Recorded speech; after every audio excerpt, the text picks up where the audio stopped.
नमस्कार, स्वागत है आपका द न्यूज़ लॉन्चर पर। मैं हूँ अशोक वानखड़े। लेकर आया हूँ आपका अपना कार्यक्रम द डायरेक्ट हिट। पश्चिम बंगाल अब ये राजनीति का रण हो चुका है। भाजपा ने अपनी पूरी ताकत उतार दी, अपने सारे तरकश के तीर निकाल दिए। किसी भी हालत में ममता से बंगाल छीनना है और वो बंगाल की शेरनी अपने बंगाल के आसपास किसी को भटकने नहीं दे रही। 2014 के बाद अब चुनाव में बहुत बदलाव आए। अब चुनाव राजनीतिक दल नहीं लड़ते। राजनीतिक दल के साथ पूरी एजेंसियां, इन्वेस्टिगेटिंग एजेंसियां, CBI, income tax, ED, narcotics, कुछ हद तक कभी-कभी न्यायपालिका भी, और चुनाव आयोग तो है ही। एसआईआर में पहली बार चुनाव आयोग को भी पसीना ला दिया बंगाल ने। अब बीजेपी के तर्क से नया तीर ईडी, जहां चुनाव हो और ईडी पहुंचे नहीं, ऐसा नहीं होता। लेकिन जैसे ही ईडी ने अपना काम शुरू किया, ममता खुद खुद रास्ते पे उतर गई। लाखों की तादाद में लोग रास्ते में, मोदी शाह की ईडी फंस गई, मोदी शाह फंस गए। एफआईआर भी हुई ईडी के खिलाफ। देखते हैं अब न्यायपालिका इसको किस दृष्टि से देखती है, क्योंकि वो भी एक टूल है सत्ता पक्ष के पास। क्या हुआ बंगाल में? ममता बनर्जी की पार्टी तृणमूल कांग्रेस के एक एजेंसी है आईपैक, जिसके चीफ है प्रतीक जैन। ये आईपैक जो है वो रणनीति तय करती है ममता के चुनाव के लिए। उसका सोशल मीडिया देखती है, बहुत सारा काम संभालती है। विधानसभा चुनाव के दहलीज पर खड़े बंगाल में आईपैक के चीफ प्रतीक जैन के घर ईडी की रेड को लेकर तृणमूल कांग्रेस और बीजेपी में ठन गई। प्रतीक जैन के घर पर छापेमारी की सूचना पर ममता बनर्जी मौके पर पहुंची। उन्होंने वहां से गृह मंत्री अमित शाह को निशाने पे लिया। ममता बनर्जी ने चीर परिचित अंदाज में हमला बोलते हुए गृह मंत्री अमित शाह को नॉटी होम मिनिस्टर कहा। बनर्जी ने आरोप लगाया कि ईडी से छापेमारी करवाकर बीजेपी ने तृणमूल की चुनावी रणनीति को चोरी किया है। ममता बनर्जी यहीं पर नहीं रुकी। उन्होंने पीएम नरेंद्र मोदी से कहा कि वह अपने गृह मंत्री को काबू में रखे। बंगाल में मार्च अप्रैल में चुनाव होने हैं, तो वहीं दूसरी तरफ ईडी की छापेमारी के खिलाफ आईपैक ने हाईकोर्ट में याचिका दाखिल की है। और ईडी ने कहा कि बंगाल में कोयला तस्करी से जुड़े हवाला कारोबार में आईपैक को करोड़ों रुपए का लेन-देन की मदद की है। ये आरोप है एक दूसरे पे। ममता बनर्जी ने आईपैक को के कलकत्ता ऑफिस की रेड के बाद बड़ा हमला बोल दिया। ममता बनर्जी ने आरोप लगाया कि आप यानी बीजेपी हमारी चुनावी रणनीति और डेटा को लूट रहे हैं। ऐसा करने से आपको जो सीटें मिलनी थी वो भी नहीं मिलेगी। ममता बनर्जी ने कहा कि मुझे माफ करें प्रधानमंत्री जी, कृपया अपने गृह मंत्री जी को कंट्रोल करें।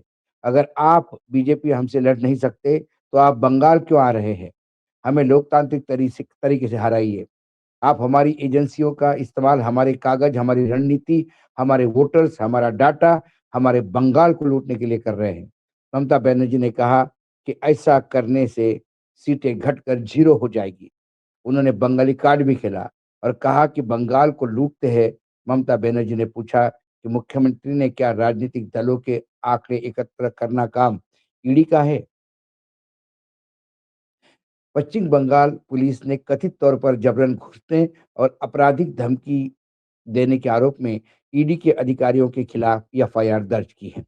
सूत्रों के अनुसार पश्चिम बंगाल पुलिस कथित तौर पर जबरन घुसने और धमकी देने में शामिल ईडी अधिकारियों को गिरफ्तार कर सकती है। संदेश खली मामले में भी बंगाल पुलिस ने ईडी के खिलाफ केस दर्ज किया था।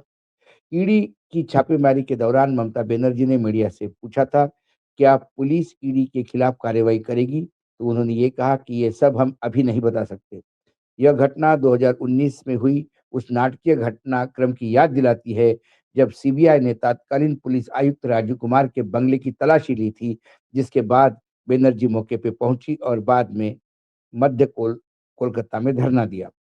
इस घटना पर प्रतिक्रिया देते हुए पश्चिम बंगाल के विधानसभा के विपक्ष के नेता शुवेंदु अधिकारी ने मुख्यमंत्री पर संवैधानिक एजेंसी के कामकाज में बार-बार हस्तक्षेप करने और जांच में बाधा डालने का आरोप लगाया। अधिकारी ने पत्रकारों से कहा कि मुझे लगता है कि मुख्यमंत्री और कलकत्ता पुलिस आयुक्त का दौरा अनैतिक, असंवैधानिक और केंद्रीय एजेंसियों की जांच में सीधा हस्तक्षेप था। उन्होंने सवाल किया कि तृणमूला के आंतरिक दस्तावेज कथित तौर पर एक निजी परामर्श फर्म के पास क्यों? ईडी ने इस अभियान के संबंध में अब तक कोई आधिकारिक बयान जारी नहीं किया। सूत्रों ने बताया कि केंद्रीय अर्धसैनिक बलों की मौजूदगी में संघीय जांच एजेंसी द्वारा सुबह 7 बजे से लगभग 10 परिसरों में छापेमारी की जा रही है। इसमें सॉल्ट लेक स्थित आईपैक का कार्यालय और डाउन स्ट्रीट स्थित जैन का घर शामिल है। इन 10 परिसरों में 4 दिल्ली में हैं। उन्होंने बताया कि आईआईटी मुंबई के पूर्व छात्र Jain Indian political action committee IUPAC के सह संस्थापक और निर्देशक है। पश्चिम बंगाल में कोयला घोटाले से जुड़े कुछ हवाला लेन-देन और नगद लेन-देन के संबंध में उनके खिलाफ विशिष्ट साक्ष्य है। वह पश्चिम बंगाल में सत्तारूढ़ तृणमूल कांग्रेस के आईटी प्रकोष्ठ के प्रमुख भी है। ये तो बात जो वहाँ वाकया हुआ उसका, लेकिन बाद में ये भी बता दें कि प्रतीक जैन की जो पत्नी हैं, उन्होंने खुद शेक्सपियर सरानी पुलिस स्टेशन में ईडी पर चोरी का आरोप लगाते हुए शिकायत दर्ज कराई। शिकायत में आरोप लगाया कि छापेमारी के दौरान उनके घर से ज़रूरी दस्तावेज चोरी हो गए हैं। पश्चिम बंगाल में तृणमूल कांग्रेस के लिए काम कर रही, जो हमने जैसे कि बताया कि आईपैक उनका बहुत सारा काम देखता है। जब उनके घर पे छापेमारी हुई, तो ममता ने जो आरोप लगाए, ममता खुद वहाँ पहुँच गई। वो अब उस पे अपनी जगह पे है, लेकिन उनकी जो पत्नी है, उन्होंने कहा कि टीएमसी को पॉलिटिकल कंसल्टेंसी देने के अलावा आईपैक पार्टी के आईटी और मीडिया संचालन का भी प्रबंधन करती है। अब ऐसे में जो पूरा जो तृणमूल कांग्रेस के कई नेताओं को और कुछ पत्रकारों से जब हमारी बात हुई, तो उन्होंने कहा कि वहाँ पर जो अ, हुआ है कि तृणमूल कांग्रेस का बहुत सारा डाटा उम्मीदवार कौन-कौन संभावित हो सकते हैं, किस-किस क्षेत्र में जो मैपिंग है कॉन्स्टिट्यूएंसी का कि कास्ट फैक्टर कैसा है, वहाँ पे डिलीवरी कैसी हुई है गवर्नमेंट की योजनाओं की, ये सारा काम आईपैक करता था और आईपैक के पास इसकी सारा डाटा है, रणनीति है। ईडी ने छापेमारी के नाम पे जो सारी चीज़ें जो इकट्ठा की है, उससे तो तृणमूल कांग्रेस का जितनी उन्होंने अभी चुनाव की तैयारी की है, वो सारी तैयारी की तैयारी ईडी के दफ्तर में पहुँचेगी और ईडी का दफ्तर फुल प्रूफ कभी नहीं रहा। ईडी के दफ्तर से हमेशा चीज़ें बाहर आई हैं। हमने कई बार देखा कि ईडी की रेड होती है और यदि वो विपक्ष पे रेड होती है तो क्या-क्या मिला, कैसा मिला, ये सब कुछ बोलने के बगैर जितना भी गोदी मीडिया या पामेलियन मीडिया है, वो भौ-भौ करने लगता है। तो कुल मिलाकर क्या ये ममता बनर्जी की पूरी स्ट्रैटेजी जानने का एक प्रयास था? क्योंकि ईडी जब पूरा डॉक्यूमेंट उठा के ले गई, जब पूरा कंप्यूटर डिस्क उठा के ले जाती है, तो उसमें तो सारा डाटा था ही। क्योंकि आईपैक का काम मुझ कोयले की दलाली कोयले में जो लेन-देन का आरोप है इन पे, लेकिन उनका मुख्य बिज़नेस कभी नहीं रहा। वो कहते हैं साक्ष्य, ईडी की साक्ष्य हमने देखी है। ईडी सी की साक्ष्य के तहत ही झारखंड के मुख्यमंत्री हेमंत सोरेन 5 महीने जेल में रहे। लेकिन किस बात की साक्ष्य? जो आरोप थे वो उसके बारे में ढेला ईडी के पास नहीं था। उनको ज़मानत मिली। अनिल देशमुख महाराष्ट्र के गृह मंत्री, मैं कई बार बता चुका हूँ, 100 करोड़ के घोटाले में, 100 करोड़ की वसूली के घोटाले में उन्हें अरेस्ट कर दिया था। 13 महीने जेल में रहे, लेकिन चार्जशीट में मात्र 1 करोड़ रुपए 40 लाख का ही ज़िक्र है। ये साक्ष्य कैसे? कई जगह पे सर्वोच्च न्यायालय ने कई केसेस में लताड़ा है। एक अग्रवाल का कोल स्कैम का केस था सुप्रीम कोर्ट में छत्तीसगढ़ वाला। उसमें भी सुप्रीम कोर्ट ने कहा कि आप किसी के कहने भर मात्र से कैसे लोगों को अरेस्ट कर रहे हैं। आप एक एजेंसी है, आपको साइंटिफिक वैज्ञानिक तरीके से आपको रिसर्च करनी होगी। क्योंकि आईपैक आज के डेट में थिंक टैंक बना हुआ है तृणमूल कांग्रेस का, तो उस थिंक टैंक को ही आप हाइजैक करेंगे, तो पूरा ब्लूप्रिंट कैसा चुनाव लड़ना है, कौन संभावित उम्मीदवार है, क्या-क्या किसको ड्रॉप करना चाहती है, किसको एंटी इनकम्बेंसी कैसा लड़ना चाहती करेगी। ये सारी चीज़ें यदि किसी एक एजेंसी के पास है, जो आपके एडवाइज़र है, यदि वहीं से ये सारा सामान उठता है, सारा इन्फॉर्मेशन उठता है, तो बेसिकली ये रेड उसी के लिए की गई ऐसा लगता है। ये हम आरोप नहीं लगा रहे, हम इसलिए जजमेंटल हो रहे हैं इस मामले में कि ईडी पहले ऐसे करते आ रही है। ईडी ने हमेशा पिछले 2014 से लेके जो ईडी का बिहेवियर रहा है और ईडी ने हमेशा जितना विरोधी पार्टियों को प्रताड़ित किया है, चाहे फिर यूपी का चुनाव हो, एक किसी गुटखा वाले के यहाँ रेड करके करोड़ों रुपए पकड़े और ये बार-बार पैसे समाजवादी पार्टी के हैं, ये पूरे चुनाव में बताया गया और ये बताने वाले कोई और नहीं, प्रधानमंत्री, गृह मंत्री खुद अपने भाषणों में बोलते थे, कि ये पकड़े गए पैसे किसके हैं। इनडायरेक्टली एक परसेप्शन बनाने में कि ये विपक्ष भ्रष्टाचारी है, ये परसेप्शन बनाने में क्या ईडी मदद कर रहा है? लेकिन वो बंगाल है, वहाँ ममता बनर्जी अंदर घुसी है, ममता बनर्जी ने कहा कि लड़ाई रास्ते की ही होगी। कई ट्वीट आए हैं, वो आप ट्वीट भी देख सकते हैं।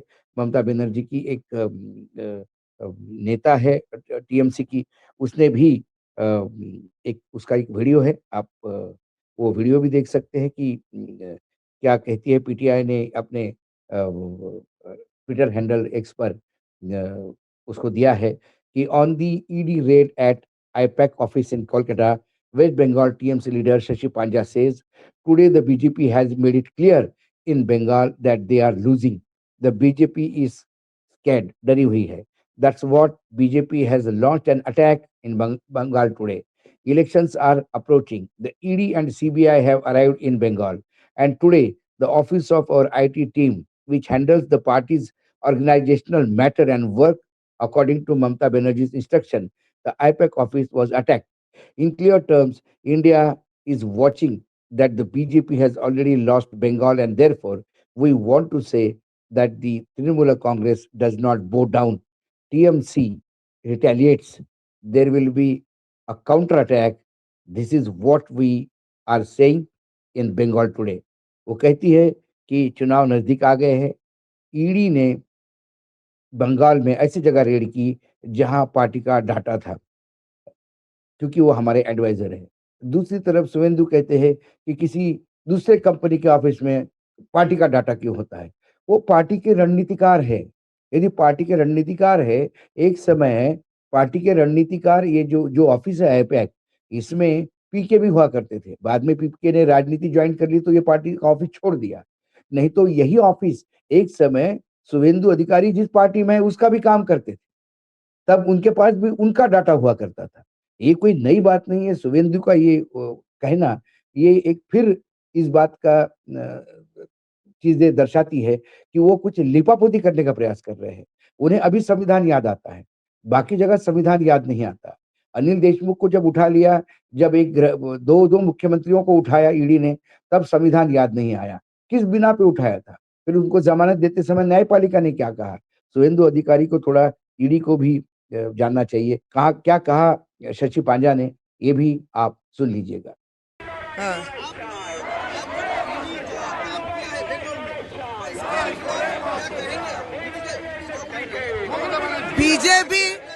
बीजेपी ने बंगाल में पहुंचा दिया है कि हम लोग हार रहे हैं, माने बीजेपी हार रहा है, बीजेपी डरा हुआ है।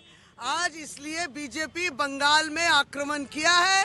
सामने निर्वाचन है, ईडी सीबीआई पहुंच गया बंगाल।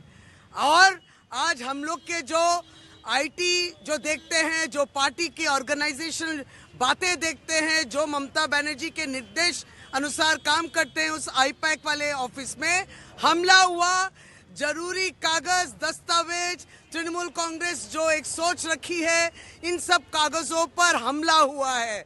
साफ भाषाओं में भारत देख रहा है बीजेपी बंगाल हार चुका है। और इसलिए ये हम लोग कहना चाहते हैं कि तृणमूल कांग्रेस झुकता नहीं है, तृणमूल कांग्रेस वार करता है, पाल्टा वार होबे, एटाई আমরা আজকে বাংলায় বলছি।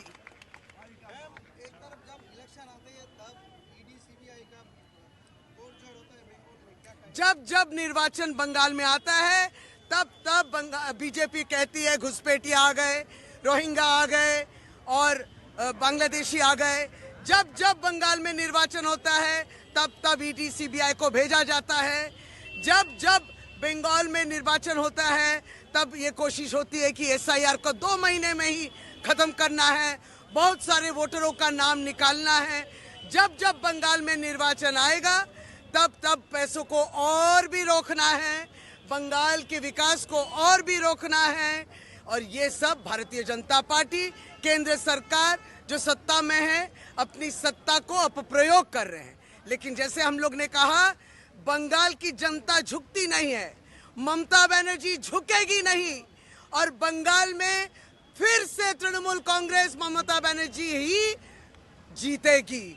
और ये इस बात से पुष्टि रखता है कि वो सोचते हैं ये सब करके बंगाल झुकेगा, तृणमूल कांग्रेस झुकेगा। Trinamool Congress strikes back. फिर से हम लोग जो है प्रतिवाद करते हैं। देखिए सबके सब हम लोग सब प्रतिवाद कर रहे हैं। ये नहीं चल सकता, ये नाइंसाफी है, ये गणतंत्र विरोधी है। आप गणतंत्र डेमोक्रेसी को तोड़ना चाहते हैं, भारतवर्ष में तोड़ना चाहते हैं और बंगाल में भी आपकी ये कोशिश है, ये नाकामयाब रहेगी। कुल मिलाकर यदि हम देखें तो ईडी का ये आज का जो ईडी ने किया, उससे एक बात तो तय है कि आने वाले समय में बंगाल में संघर्ष अब रखते का होगा। तृणमूल कांग्रेस किसी भी हालत में कोई भी टूल काम बीजेपी का काम होने नहीं दे रही है। उन्हें पता है कि बीजेपी किस हद तक जा सकती है और वो रास्ते की लड़ाई लड़ने के लिए तैयार है।